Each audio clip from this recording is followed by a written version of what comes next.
ان جیسی بڑی ہستی ہو، اور اس کے بعد ہمارے ساتھ ہمارے جو بڑے جو ہمیں سپروائز کرتے ہیں، جیسے ہمارے رانا شاہد علی خان صاحب ہیں، جن کو اللہ پاک نے یہ توفیق عطا فرمائی کہ باہر کے ملک میں، خود 35 سال 35 ایئرز باہر رہا ہوں یورپ کے ملک میں، اور میں جانتا ہوں کہ وہاں پہ رہنا اور کام کرنا اور ان جیسے جو جیسے ریلیز کا انتظام کرنا، اور یہ وہ اتنا آسان نہیں ہوتا.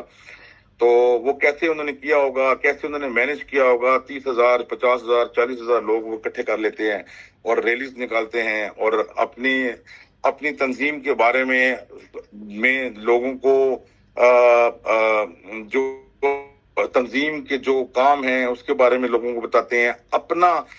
بیسیکلی اپنا آپ بتاتے ہیں کہ وہ اپنی زندگی میں خود کیا کر سکتے ہیں. تو انہوں نے اپنا حصہ ڈالا، انہوں نے ایک چیز کو بنایا اس کو. لیکن مسئلہ صرف میرے بھائیوں یہ ہے کہ کوئی بھی شخص اکیلا اپنی زندگی میں کچھ نہیں کر سکتا، ٹھیک ہے.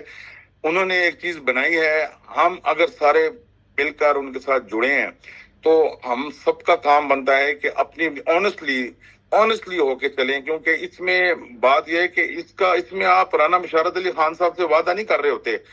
بیسیکلی یہ آپ اپنے آپ سے، اپنے اللہ سے اور اللہ کے نبی سے وعدہ کر رہے ہوتے ہیں کہ اے اللہ، اے پیارے نبی، جب آپ نے یہ قدم اٹھایا تھا اور ہمیں یہ حقوق کے بارے میں بتایا تھا، انسانی حقوق کے بارے میں بتایا تھا، ہمیں تعلیمات دی تھی، وہ ہم تک پہنچ گئے ہیں. یہ علم ہم تک پہنچ گیا اور یہ علم آگے ہم نے پہنچانا ہے. لیکن اس کو پہنچانے کے لیے سب سے پہلے اپنے آپ کو درست کرنا پڑے گا. اپنے آپ کو جب تک درست نہیں کریں گے تب تک آپ کسی بھی تنظیم کا حصہ نہیں بن سکیں گے. جب وہ کسی تنظیم کا حصہ بنیں گے تو آپ اس کے لیے باعث شرم ہوں گے بجائے اس کے کہ باعث فخر ہوں. تو ہمیں کوشش کرنی چاہیے کہ ہمیں اس ٹولے میں ہونا چاہیے کہ جس ٹولے سے ہمارا رب ہم سے راضی ہو جائے، اور ہمارے آقا دو جہاں سرور کائنات محمد مصطفیٰ صلی اللہ علیہ وسلم آپ ہم سے راضی ہو جائیں. ہمارے پیارے نواسہ رسول حضرت امام حسین نے اپنی شہادت پیش کی. کس لیے پیش کی؟ انسانیت کی خاطر پیش کی. اور ہم ابھی کیا کر رہے ہیں؟ ہم بھی انسانیت کے لیے کام کر رہے ہیں، ٹھیک ہے.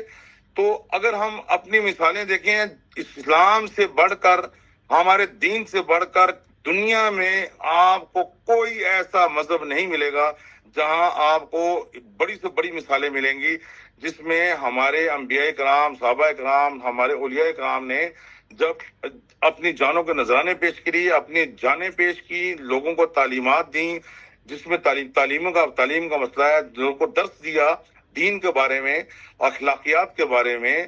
اور سب سے پہلی بات یہ کہ ہمیں اخلاق کا دامن نہیں چھوڑنا چاہیے. سب سے پہلی بات یہ کہ بھائی چارہ جو ہمارا آپس میں ہونا بہت ضروری ہے. ہماری یونٹی اگر نہیں ہوگی تو ہم آگے نہیں بڑھ سکیں گے. خواہ وہ راولپنڈی ڈویژن ہے، خواہ وہ پنجاب ہے، خواہ وہ ساری ڈسٹرکٹس ہیں. ہمارا یہ ہے، سب سے پہلے میرا جو ہے وہ رانا مشارت علی خان صاحب کو یہ ایک میری طرف سے ایک جو سجیشن ہے، باقی جو میں دینا چاہوں گا کہ ہم سب مل کر اپنے ڈسٹرکٹس میں اپنی یونینز کا اپنی جو ہماری تنظیم جو سازی کی گئی ہے اس کے جتنے ممبران ہیں ان کی ریگولر میٹنگ جو ہے نا وہ آپ رکھا کریں ہمارے سمیت. اور اس میٹنگز میں جو ہے نا ایک لاہے عمل بنایا کریں کہ ہمیں اس پروجیکٹ پہ کام کرنا ہے. ایک پروجیکٹ کو ویژن کر لیں، اور جیسے کہ تعلیم کا مسئلہ ہے، کوئی اور مسئلہ ہے، انسانی حقوق کا مسئلہ ہے، کہیں پہ کوئی زیادتی کا کیس ہے، کوئی معاملات ہیں، جیسے اویئرنیس کے پروگرامز ہیں بہت سارے، جیسے ہمارے ملک میں